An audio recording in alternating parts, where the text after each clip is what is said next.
Anda kembali bersama kami di redaksi Akhir Pekan. Kabupaten Bogor, Jawa Barat punya Kampung Poncol yang dikenal sebagai Kampung Tape. Di sini terdapat lebih dari 10 tempat usaha tape rumahan yang sudah beroperasi dari generasi ke generasi. Nah, sehari menjadi kali ini, Mikaira Amar mengajak kita melihat bagaimana proses pembuatan tape dari memanen singkong di kebun hingga mencicipi olahan tape yang menyegarkan di Kampung Poncol. Ini dia.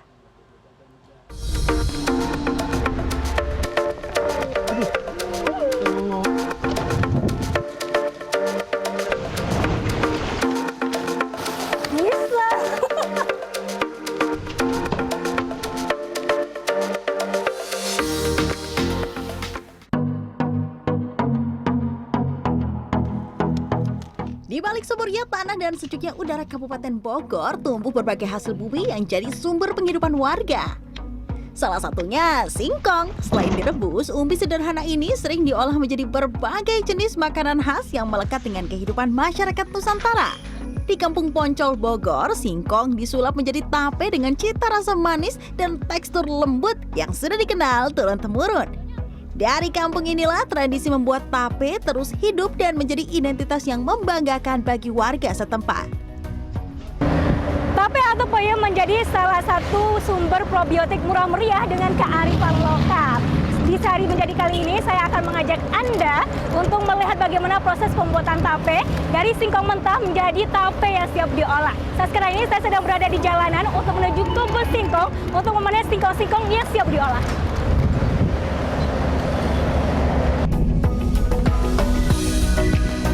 Perjalanan menuju kebun singkong menjadi langkah awal dalam proses pembuatan tape. Meski hanya membutuhkan waktu sekitar 15 menit, jalanan tanah yang berliku dan licin, serta deretan pohon dan ranting yang menjulur rendah, kerap kali memaksa kami untuk menunduk agar tidak terkena kepala. Namun, di balik medan yang cukup menantang, terbentang kebun singkong yang menjadi sumber utama bahan baku pembuatan tape khas Kampung Poncol. Singkong yang dipanen tidak boleh sembarangan, hanya yang berusia 7-9 bulan yang dianggap pas untuk diolah menjadi tape.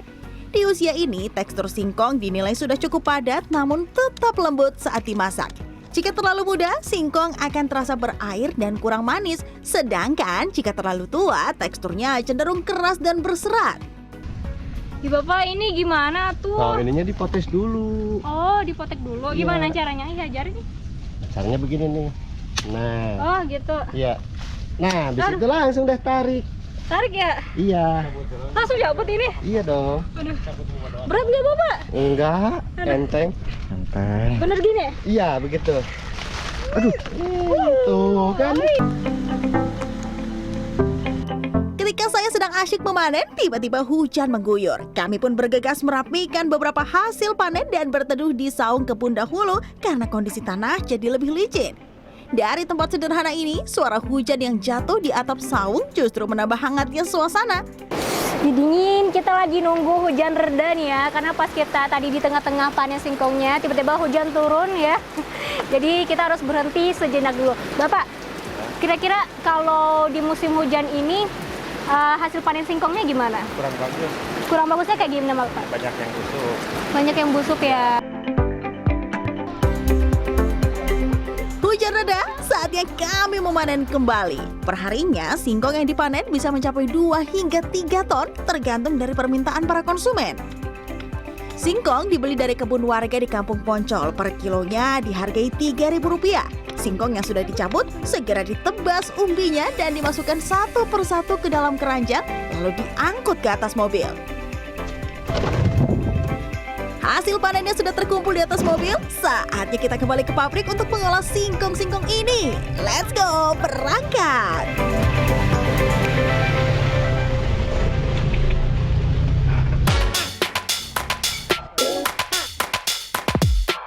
Pabrik ini sudah berdiri dari tahun 90-an.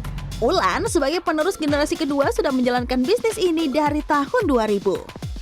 Banyak sih ya kendalanya. Pertama, di singkongnya kalau lagi langka tuh susah, singkong langka dah tuh. Harga juga jadi mahal beli singkongnya tuh. Terus cuaca. Ya, kita mau belah kulit singkongnya, kita mau buang kulit singkongnya dulu. biar bisa ke tahap selanjutnya. Ibu ini buka singkongnya gimana? Ini dipotong gini. Itu baru di Oh, ujungnya dulu. Oke. Ini juga. Di situ tengahnya. ya. Oke. Para pekerja berasal dari Kampung Poncol sendiri. Ibu-ibu bekerja dari jam 7 pagi hingga jam 6 sore. Bukan main, setiap orang mampu mengupas hampir 200 kg singkong. Singkong-singkong yang sudah dikupas harus segera dicuci. Biar benar-benar bersih, singkong dicuci sebanyak 3 kali. Pencucian pertama dilakukan untuk melarutkan sisa tanah. Setelah dirasa tidak ada sisa tanah, singkong siap masuk ke tahap pencucian kedua dan ketiga. Jadi ini proses pembersihan kedua. Jadi ini digoyang-goyangin sama akangnya biar kotoran-kotorannya ngendap di sela-sela singkongnya itu ya kan. Masih bisa kita lihat di beberapa ya Kang ya, kayak gini ya. Jadi bekas pengupasan masih ada tanah. Ini sambil dialiri air. Goyang ke kiri, goyang ke kanan terus. Kayaknya seru ya. Saya juga mau nyobain ah. Bisa. Saya juga ya. Tolong Kang, siram Kang. Oke, kita coba ya. Mungkin akangnya kalau ngelakuin ini kelihatannya mudah ya. Kita coba ya. Tapi kalau salah, jangan marah ya Kang ya. Oke, awalnya kakinya dibuka ya Kang. Oke. Singkongnya gak gerak.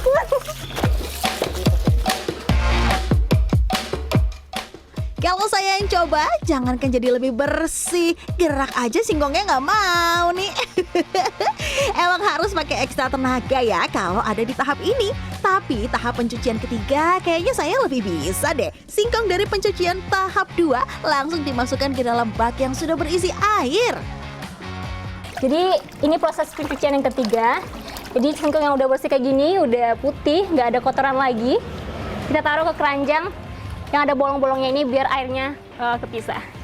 Ini taruh di mana Kang? Ini yang besarnya kemari, Oke. yang kecilnya kemari. Oke, nah biar apa Kang dipisahin Kang? Ya, jadi ntar dia matangnya kalau yang disatuin, yang kecilnya hancur, yang gedenya masih mentah.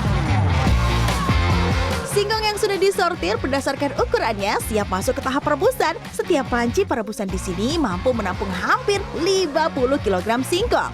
Singkong direbus setengah matang selama 15-20 menit. Perebusan di sini pun masih dilakukan dengan cara yang tradisional. Oke, nah singkong udah bersih di dalam keranjang-keranjang ini langsung dimasukin ke panci perebusan yang sudah mendidih seperti ini Kang. Bentar, aku mau nanya, kenapa sih proses perebusannya masih pakai kayu bakar? Soalnya beda, dari rasa dari wangi beda. Kalau buih atau busanya sudah keluar, tandanya singkong sudah setengah matang dan siap diangkat. Setelah itu, singkong harus diguyur lagi menggunakan air mengalir. Jadi singkong-singkong yang sudah direbus 15-20 menit ya Kang ya. Yang sudah setengah matang ini harus disiram lagi karena kelihatan tuh ini zat karbohidratnya atau amilopektinnya yang bikin lengket ini nanti mempengaruhi ke hasil tapenya. Jadi harus disiram, dihilangkan dulu sebelum ke tahapan selanjutnya.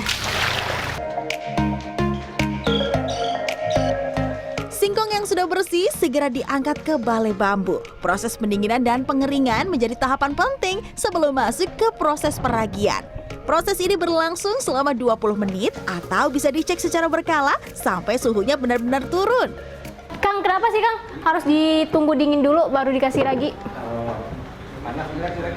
Oh, kalau panas dikasih ragi jelek ya. Biasanya kalau kayak gitu hasilnya gimana Kang? Berlendir. Saat dirasa singkong sudah dingin dan kering, tahapan selanjutnya pun menanti nih. Proses pemberian ragi merupakan tahapan paling utama dari produk fermentasi. Pemberian pun tidak boleh sembarangan karena salah teknik bisa-bisa hasil tapenya tidak sesuai harapan.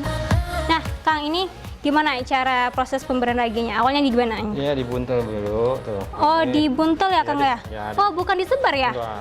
Kenapa Kang? Kalau disebar ketebalan, kalau dibuntel begini kan dia keluar ngebul, kalau digebuk-gebuk begini jadi rata. Oh, jadi rata ya? Nggak terlalu tebal. Gebuk-gebuk sampai semua permukaan singkongnya terlapisi ragi. Proses fermentasi dilakukan selama 1 malam untuk menghasilkan tape setengah matang. Hal ini dilakukan karena tape akan terus terfermentasi selama proses distribusi. Cara ini dilakukan agar tape sampai ke tangan konsumen masih dalam kondisi terbaik dan tidak lembek ataupun terlalu berair. Kang, ini boleh aku cicipin atau enggak? Boleh dong. Oke, ini aman kan ya? Aman dong. Cuman Oke. rasanya aja yang belum muncul seperti tape gitu, masih singkong aja. Oke, coba ya. Nih, tuntukannya. Rasanya masih singkong banget ya, tapi ada hin-hin asam tapenya udah keluar, tapi belum manis ya Kang ya? Belum. Besok manisnya. Itu udah bisa dimakan kok. Proses pengemasan di sini masih dilakukan dengan cara konvensional. Tape diletakkan di dalam keranjang yang sudah dilapisi daun pisang, disusun berjajar rapi dan rapat. Nah, Bapak, ini kenapa sih di packingnya harus pakai daun pisang biar apa, Pak? Biar matangnya bagus, rata, wangi. Keranjang tape yang penuh harus ditutup kembali menggunakan daun pisang. Supaya lebih kuat, beberapa sisi keranjang diikat menggunakan tali untuk mengantisipasi tape agar tidak jatuh dan berceceran. Setiap hari, sebanyak 25 keranjang tape siap didistribusikan ke wilayah Bogor dan Jakarta.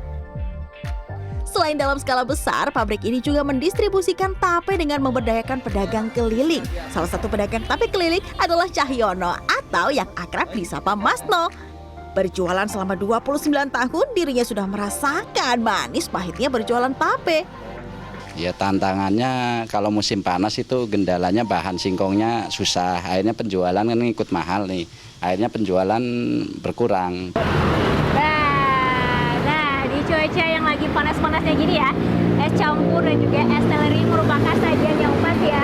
Apalagi ditambah dengan tape yang kita bikin tadi, makin menambah kenikmatan dan juga freshness-nya. Ayo kita cobain yuk.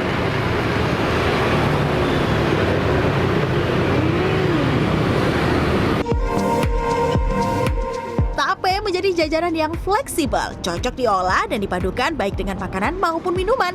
Sensasi otentik tape sebagai produk fermentasi memperkaya rasa dan tekstur dan menjadikannya lebih kompleks. Kalau di es campur yang saya makan ini karena rasanya lebih kompleks ya, dicampur dengan tape yang ada manis, asam dan juga segernya, jadi lebih nyatu gitu, lebih kawin gitu. Nah, tapi kalau di es teler ini ya karena memang dari es teler ini dominan manis, jadi tapenya berasa